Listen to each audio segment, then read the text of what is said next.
शमीर ने साफ साफ कह दिया है कि मुझे अभी ये कामों में नहीं पड़ना है, जिसकी वजह से उसका बाप उसको कहता है कि आखिर तुम्हारा दिमाग तो खराब नहीं हो गया है, तुम नहीं जानते हो कि ये हमारे लिए कितनी अच्छी डील है। आगे से आप देखेंगे कि शमीर कहता है कि आप रिश्तों को भी डील की तरह ही आजमा रहे हैं, आप इनको ज़रा डील ना बनाएं, बल्कि आप देखें कि मेरी ज़िंदगी में उसकी कोई जगह नहीं है। शायद आप इस बात का अंदाज़ा नहीं कर सकते हैं, लेकिन उसका बाप उसको फोर्स करता है और कहता है कि नहीं, हमें ये काम करके ही रहना है। तुम नहीं जानते कि तुम्हारे आने वाली ज़िंदगी के लिए ये काम कितना ज़रूरी है। चाहे तुम जो मर्ज़ी सोचो मेरे बारे में और जो मर्ज़ी करो, मुझे तुम्हारे फ़ायदे के लिए सब कुछ करना ही पड़ेगा। लेकिन अब देखेंगे जी बहुत ज़्यादा गुस्से में आ चुका है शमीर, क्योंकि शमीर हर किसी रिश्ता नहीं अपनाना चाहता है और शमीर इसको छोड़ना चाहता है, जिसकी वजह से शमीर को भी काफ़ी गुस्सा है अपने बाप पे। लेकिन वो सिर्फ और सिर्फ खामोश कर जाता है और उसको बात तस्लीम करता है, इसलिए वो चुप कर जाता है। लेकिन अब देखेंगे कि मेहरीन भी बहुत ज़्यादा तंग आ चुकी है कि वो उसको कोई भी वक्त नहीं देना चाह रहा है। वैसे अब देखेंगे कि शिब्रा भी दिन ब दिन बहुत ज़्यादा क्लोज होती जा रही है फजल बख्श के। उसको कहती है कि ऐसा लगता है कि घर का हर काम तुम्हारे बगैर अधूरा रहता है। इसको सुन के फजल बख्श के तो बस लालो लाल हो जाता है खुशी से, क्योंकि वो यही चाहता था कि शिब्रा के टेंशन हासिल कर सके। लेकिन अब हाथ धो के पीछे पड़ चुके हैं जी शिब्रा के वालिद साहब, क्योंकि वो कहते हैं कि तुम मुझे उनके घर लेके जाओ जो तुम्हारे रिश्ते से इनकार कर रहे हैं। मैं उन्हें जाकर बताऊं कि आखिर तुम कितने नेक और कितने शरीफ बच्चे हो, ताकि मैं तुम्हारा रिश्ता पक्का करवा सकूं। मुझे तुम्हारी बेहद टेंशन है, क्योंकि जैसे मैं शिब्रा और अपनी बेटी सुकैना का सोचता हूं, वैसे तुम भी मेरी जिम्मेदारी हो। जिसको सुनकर आप देखेंगे कि फजल बख्श सोचता है कि आखिर ये इंसान तो मेरे पीछे ही पड़ गया है, मैं ऐसा तो नहीं कर सकता। फिलहाल वो काफ़ी टेंशन में आ चुका है इस बात को लेके, क्योंकि ये उसके लिए बहुत ही परेशानी की बात बन चुकी है, क्योंकि हर तरफ उसको यही मसले यही परेशानियां दरपेश हो रही हैं। कहीं मेहरीन का चक्कर, कहीं शिब्रा का चक्कर, क्योंकि उसके बाप को साफ साफ कहता है कि नहीं, अभी वो लोग कुछ मोहलत मांग रहे हैं और अभी वैसे भी उसका रिश्ता नहीं करने वाले हैं, इसलिए बेहतर यही है कि अभी हमें थोड़ा सा सब्र कर लेना चाहिए। क्योंकि वो जानता है कि जैसे ही ये सारा पोल खुल गया तो सारा कुछ खत्म हो जाएगा और ये एक पल के लिए भी इसको इधर से नहीं रहने देंगे और ये लोग उससे पीछे हो जाएंगे। इसलिए आप देखेंगे जी, वैसे ज़ुहैब जो है वो अपनी लाइफ में बहुत खुश हो चुका है और वो सोचता है कि जो हुआ अच्छे के लिए हुआ, लेकिन वो बहुत ज़्यादा घबराए भी हुए। उनको समझ नहीं आ रही कि आखिर इनकी घबराहट की असल वजह है क्या, क्या हो सकता है इनके साथ और क्या नहीं हो सकता है। अभी तक उनकी टेंशनें मज़ीद बढ़ी हुई हैं, क्योंकि नरगिस जो है वो तो हर वक्त इस ही परेशानी का शिकार रहती है कि कहीं ऐसा ना हो कि फिर से वो हंगामा हो जाए और एकदम से शमीर के लोग आ जाएं और हमें यहाँ से उठाकर ले जाएं। ये परेशानी ने उसको दिन रात पागल किया हुआ है, लेकिन जो है उसको यकीन दिलाता है कि अगर हम अच्छा चलेंगे, अच्छी नीयत के साथ चलेंगे तो हमारे साथ कुछ भी नहीं होगा। आप परेशान क्यों हो रही हैं? असल में नरगिस को परेशानी है, क्योंकि वो जैसी बदनीयत औरत है उसको परेशानी है कि मेरे साथ कुछ भी हो सकता है। यही परेशानी ने उसका दिमाग खराब किया हुआ है। लेकिन आप देखेंगे जी, बहुत ज्यादा हैप्पी शैप्पी हो चुका है ज़ुहैब और सुकैना, क्योंकि उनको तो उनकी मंजिल मिलने वाली है।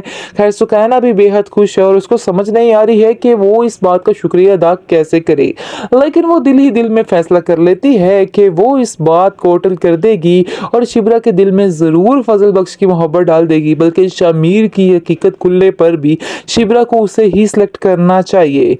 ये बात उसके दिमाग में बैठ चुकी है और वो सोचती है कि मैं अब ऐसा ही करूंगी, मैं कभी भी फजल बख्श के साथ बुरा नहीं होने दूंगी, बल्कि उसको उसकी जगह बताकर ही रहूंगी, क्योंकि असल हकीकत यही है कि इनके घर में जितनी खुशी आ रही है वो सब कुछ फजल बख्श का ही किया धरा है। अस्सलाम वालेकुम जी नाज़रीन, इस मेहरीन ने हमारे फजल बख्श को किस मुसीबत में फंसा दिया है। फजल बख्श हर के लिए आसानियां पैदा करता है और उसके लिए इतनी मुश्किलात इस ड्रामे में आखिर क्यों डाल दी गई है, क्योंकि उसको समझ ही नहीं आ रहा कि आखिर वो अपने बाप का साथ दे या फिर अपनी मोहब्बत को पहचाने, क्योंकि असल में वो शिब्रा को छोड़ सकता ही नहीं है। लेकिन फिलहाल मौके की नजाकत देखते हुए वो इन सब बातों को मद्देनजर रखते हुए सारी बातों को टाल मटोल करेगा, बिल्कुल डायरेक्ट अभी कुछ भी नहीं कहेगा। लग तो कुछ ऐसे ही रहा है, क्योंकि उसे अपने बाप का मान भी रखना है, अपने बाप से भी बेहद प्यार करता है, इसलिए अभी ऐसा वो कुछ भी नहीं करने वाला है।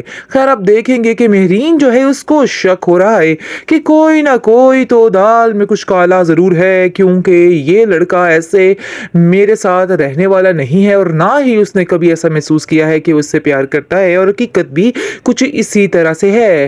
वैसे आप देखेंगे कि शिब्रा भी दिन ब दिन बहुत ज़्यादा क्लोज होती जा रही है फजल बख्श के। उसको कहती है कि ऐसा लगता है कि घर का हर काम तुम्हारे बगैर अधूरा रहता है। इसको सुन के फजल बख्श के तो बस लालो लाल हो जाता है खुशी से, क्योंकि वो यही चाहता था कि शिब्रा के टेंशन हासिल कर सके। लेकिन अब हाथ धो के पीछे पड़ चुके हैं जी शिब्रा के वालिद साहब, क्योंकि वो कहते हैं कि तुम मुझे उनके घर लेके जाओ जो तुम्हारे रिश्ते से इनकार कर रहे हैं। मैं उन्हें जाकर बताऊं कि आखिर तुम कितने नेक और कितने शरीफ बच्चे हो, ताकि मैं तुम्हारा रिश्ता पक्का करवा सकूं। मुझे तुम्हारी बेहद टेंशन है, क्योंकि जैसे मैं शिब्रा और अपनी बेटी सुकैना का सोचता हूं वैसे तुम भी मेरी जिम्मेदारी हो। जिसको सुनकर आप देखेंगे कि फजल बख्श सोचता है कि आखिर ये इंसान तो मेरे पीछे ही पड़ गया है, मैं ऐसा तो नहीं कर सकता। फिलहाल वो काफ़ी टेंशन में आ चुका है इस बात को लेके, क्योंकि ये उसके लिए बहुत ही परेशानी की बात बन चुकी है, क्योंकि हर तरफ उसको यही मसले यही परेशानियां दरपेश हो रही हैं। कहीं मेहरीन का चक्कर, कहीं शिब्रा का चक्कर, क्योंकि वो अपने उसके बाप को साफ साफ कहता है कि नहीं, अभी वो लोग कुछ मोहलत मांग रहे हैं और अभी वैसे भी उसका रिश्ता नहीं करने वाले हैं, इसलिए बेहतर यही है कि अभी हमें थोड़ा सा सब्र कर लेना चाहिए। क्योंकि वो जानता है कि जैसे ही ये सारा पोल खुल गया तो सारा कुछ खत्म हो जाएगा और ये एक पल के लिए भी इसको इधर से नहीं रहने देंगे और ये लोग उससे पीछे हो जाएंगे। इसलिए आप देखेंगे जी, वैसे ज़ुहैब जो है वो अपनी लाइफ में बहुत खुश हो चुका है और वो सोचता है कि जो हुआ अच्छे के लिए हुआ, लेकिन वो बहुत ज़्यादा घबराए भी हुए। उनको समझ नहीं आ रही कि आखिर इनकी घबराहट की असल वजह है क्या, क्या हो सकता है इनके साथ और क्या नहीं हो सकता है।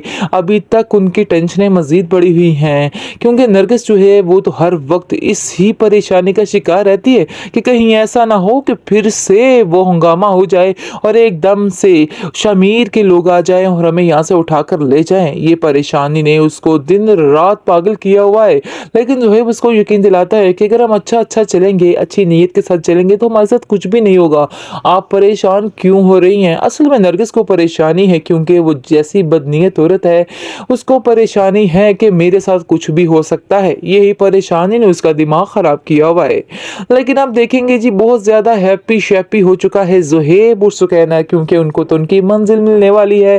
खैर सुकैना भी बेहद खुश है और उसको समझ नहीं आ रही है कि वो इस बात का शुक्रिया अदा कैसे करे, लेकिन वो दिल ही दिल में फैसला कर लेती है कि वो इस बात को होटल कर देगी और शिब्रा के दिल में जरूर फजल बख्श की मोहब्बत डाल देगी, बल्कि शमीर की हकीकत खुलने पर भी शिब्रा को उसे ही सिलेक्ट करना चाहिए। ये बात उसके दिमाग में बैठ चुकी है और वो सोचती है कि मैं अब ऐसा ही करूंगी, मैं कभी भी फजल बख्श के साथ बुरा नहीं होने दूंगी, बल्कि उसको उसकी जगह बताकर ही रहूंगी। क्योंकि असल हकीकत यही है कि इनके घर में जितनी खुशी आ रही है वो सब कुछ फजल बख्श का ही किया धरा है।